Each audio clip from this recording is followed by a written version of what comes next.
chapter 34, Ways in which character is ruined. Parents may sow the seed of ruin.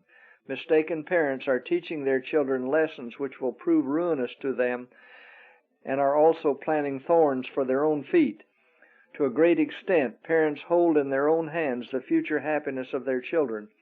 Upon them rests the important work of forming the character of these children. The instructions given in childhood will follow them all through life. Parents sow the seed which will spring up and bear fruit either for good or evil. They can fit their sons and daughters for happiness or for misery. By indulgence or iron rule. Children are often indulged from their babyhood and wrong habits become fixed. The parents have been bending the sapling. By their course of training, the character develops either into deformity or into symmetry and beauty. But while many err upon the side of indulgence, others go to the opposite extreme and rule their children with a rod of iron. Neither of these follow out the Bible directions, but both are doing a fearful work. They are molding the minds of their children and must render an account in the day of God for the manner in which they have done this. Eternity will reveal the results of the work done in this life. By failing to train for God. In failing to train their children to keep the way of the Lord, to do those things which He has commanded, parents neglect the solemn duty. Some children have been left to do as they pleased. Others have been found fault with and discouraged, but little pleasantries and cheerfulness and words of approval have been given them. Oh, if mothers would only walk with wisdom, with calmness and determination to train and subdue the carnal tempers of their children, what an amount of sin would be nipped in the bud, and what a host of church trials would be saved. Many souls will be eternally lost because of the neglect of parents to properly discipline their children and to teach them submission to authority in their youth. Petting faults and soothing outbreaks is not laying the axe at the root of the evil, but proves the ruin of thousands of souls. Oh, how will parents answer to God for this fearful neglect of their duty? By negligence that dallies with sin. Children need watchful care and guidance as never before, for Satan is striving to gain the control of their minds and hearts and to drive out the Spirit of God.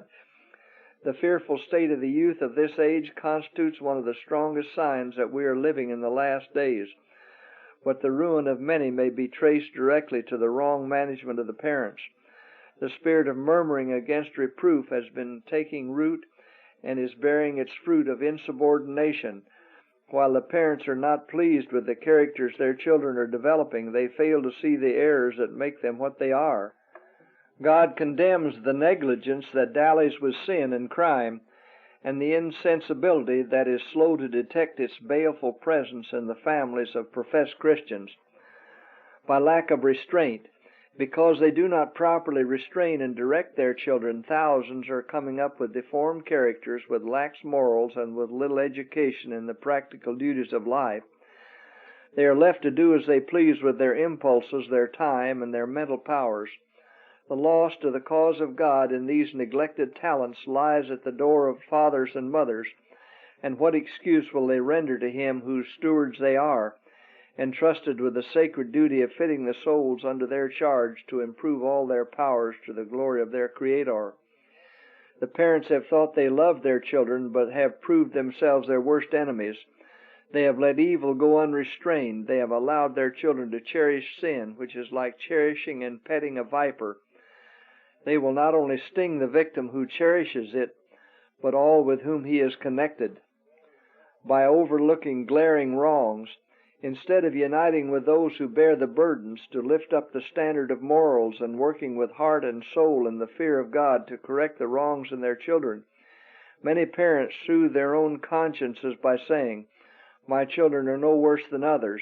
They seek to conceal the glaring wrongs which God hates, lest their children shall become offended and take some desperate course. If the spirit of rebellion is in their hearts, far better subdue it now than permit it to increase and strengthen by indulgence. If parents would do their duty, we would see a different state of things. Many of these parents have backslidden from God. They do not have wisdom from Him to perceive the devices of Satan and to resist his snares. by petting and indulging children. Parents frequently pet and indulge their young children because it appears easier to manage them in that way. It is smoother work to let them have their own way than to check the unruly inclinations that rise so strongly in their breasts. Yet this course is cowardly. It is a wicked thing thus to shirk responsibility, for the time will come when these children, whose unchecked inclinations have strengthened into absolute vices, will bring reproach and disgrace upon themselves and their families. They go out into busy life unprepared for its temptations, not strong enough to endure perplexities and troubles. Passionate, overbearing, undisciplined, they seek to bend others to their will, and failing in this, consider themselves ill-used by the world and turn against it. By sowing seeds of vanity, wherever we go, we see children indulged, petted, and praised without discretion. This tends to make them bold, vain, and conceited. The seeds of vanity are easily sown in the human heart by injudicious parents and guardians, who praise and indulge the young under their charge with no thought of the future. Self-will and pride are evils that turned angels into demons and barred the gates of heaven against them. And yet parents unconsciously are systematically training their children to be the agents of Satan by becoming slaves to teenage children. How many well-worn, burdened parents have become slaves to their children, while in harmony with their education and training, the children live to please, amuse, and glorify themselves. Parents sow the seed in the hearts of their children, which yields a harvest that they do not care to reap. Under this training, at the age of 10, 12, or 16, children think themselves very wise, imagine that they are prodigies, and regard themselves as altogether too knowing to be in subjection to their parents and too elevated to stoop to the duties of everyday life. The love of pleasure controls their minds, and selfishness, pride, and rebellion work out their bitter results in their lives. They accept the insinuations of Satan and cultivate an unhallowed ambition to make a great show in the world. By misguided love and sympathy, parents may indulge their affection for their children at the expense of obedience to God's holy law. Guided by this affection, they disobey God by allowing their children to carry out wrong impulses and withhold the instruction and discipline which God has commanded them to give. When parents thus disregard the commands of God, they imperil their own souls and the souls of their children. Weakness in requiring obedience and false love and sympathy, the false notion that to indulge and not to restrain is wisdom, constitute a system of training that grieves angels, but it delights Satan, for it brings hundreds and thousands of children into his ranks. This is why he blinds the eyes of parents, benumbs their sensibilities, and confuses their minds. They see that their sons and daughters are not pleasant, lovely, obedient, and caretaking. Yet children accumulate in their homes to poison their lives, fill their hearts with grief, and add to the number whom Satan is using to allure souls to destruction. By failure to require obedience, if ungrateful children are fed and clothed and allowed to go uncorrected, they are emboldened to continue in their course of evil, and inasmuch as their parents or guardians thus favor them and do not require obedience, they are partakers with them in their wicked deeds. Such children might just as well be with the wicked whose iniquitous course they choose to follow, as to remain in Christian homes to poison others. In this age of wickedness, every Christian must stand firm in condemnation of the evil, satanic actions of wayward children. Evil youth should not be treated as kind and obedient, but as disturbers of the peace and corrupters of their companions. By allowing the children to follow their own minds, the prevailing influence in society is in favor of allowing the youth to follow the natural turn of their own minds. Parents think that by gratifying the wishes of their children and letting them follow their own inclinations, they can gain their love. What an error! Children thus indulged grow up unrestrained in their desires, unyielding in their dispositions, selfish, exacting, and overbearing, a curse to themselves and to all around them. By allowing wrong attitudes, the lesson of childhood, good or bad, are not learned in vain. Characters developed in youth for good or evil. At home there may be praise and false flattery. In the world each stands on his own merits.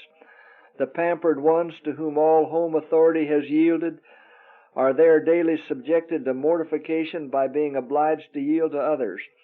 Many are even then taught their true place by these practical lessons of life. Through rebuffs, disappointments, and plain language from their superiors, they often find their true level and are humbled to understand and accept their proper place. But this is a severe and unnecessary ordeal for them to pass through, and could have been prevented by proper training in their youth. The majority of these ill-disciplined ones go through life at cross purposes with the world, making a failure where they should have succeeded. They grow to feel that the world owes them a grudge because it does not flatter and caress them, and they take revenge by holding a grudge against the world and bidding it defiance. Circumstances sometimes oblige them to affect a humility they do not feel, but it does not fit them with a natural grace, and their true characters are sure to be exposed sooner or later. Why will parents educate their children in such a manner that they will be at war with those who are brought in contact with them? By training as devotees of society. Children are not to be trained to be the devotees of society. They are not to be sacrificed to Moloch, but they are to become members of the Lord's family. Parents are to be filled with the compassion of Christ, that they may work for the salvation of the souls that are placed under their influence. They are not to have their minds all engrossed in the fashions and practices of the world. They are not to educate their children to attend parties and concerts and dances, to have and attend feasts, because after this manner the Gentiles walk. By permitting selfish seeking of happiness, there are many youth who might have been a blessing to society and an honor to the cause of God if they had been started in life with right ideas as to what constituted success. But instead of being controlled by reason and principle, they have been trained to yield to wayward inclination and sought only to gratify themselves by indulging in selfish pleasure, thinking thus to obtain happiness. But they fail to attain their object, for seeking happiness in the path of selfishness will bring but misery. They are useless in society, useless in the cause of God. Their prospects both for this world and the next are of a most discouraging order, for by selfish love of pleasure they lose both this world and the next. By a lack of piety at home. In professedly Christian homes where fathers and mothers would be supposed to be diligent students of the Scriptures, in order that they might know every specification and restriction in the Word of God, there is manifest neglect of following the instruction of the Word and of bringing up the children in the nurture and admonition of the Lord. Professedly Christian parents fail to practice piety at home. How can fathers and mothers represent Christ's character in the home life when they are content to reach a cheap, low standard? The seal of the living God will be placed upon those only who bear a likeness to Christ in character. If parents were obedient to God, the Lord will not vindicate the misrule of parents. Today hundreds of children swell the ranks of the enemy, living and working apart from the purpose of God. They are disobedient, unthankful, unholy, but the sin lies at the door of their parents. Christian parents, thousands of children are perishing in their sins because of the failure of their parents to rule the home wisely.